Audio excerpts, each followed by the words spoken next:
Assalamualaikum warahmatullahi wabarakatuh. Anu dipihormat Ibu Novi Nurul Khotimah salaku guru Basa Sunda sarta rerencangan anu abdi resep sarta banggakeun. Kahiji tama, marilah urang panjatkeun puji sarta syukur kahadirat Gusti Anu Maha Esa anu atos melimpahkeun rahmat sarta nikmatna ka urang sadaya ku kitunna urang tiasa ngalakukeun pembelajaran dina kaayaan damang. Dina kasempatan anu berbahagia ieu kuring bari nepikeun diantara ngeunaan kadisiplinan. Kalawan tujuan urang iasa barobah kaayaan pribadi anu langkung disiplin dina kahirupan sapoe dinten.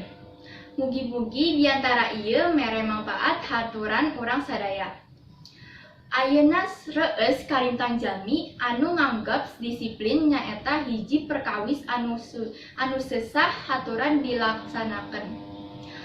Maranehanana beranggapan yen disiplin ngan boga sifat mengatur sarta ngabatesan waktos ameng sarta bersenang gembira.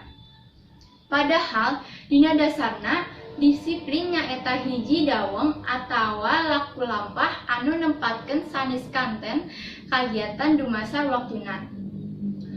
Sanaos daweng disiplin sesah pisan haturan dilakukeun, aya sababaraha cara anu iasa urang pigawe haturan menanamkan daweng disiplin ieu. Di antarana yaktos memprioritaskan hiji hal, kasadaran manah sarta salira, komitmen sarta ngabiasakeun salira. Lamun urang iasa ciptakan disiplin ka diri nyalira, maka naon oge anu urang ciptakan iasa kahontal. Margi disiplin mangrupa salah sahiji kunci anu iasa nganterkeun urang dina kaberhasilan sarta kasuksesan. Cekap sakitu biantara anu iasa kuring sampaikan, hatur nuhun luhur perhatianna sarta menta hampunten lamun aya saur-saur anu kirang ngawidian. Wassalamualaikum warahmatullahi wabarakatuh.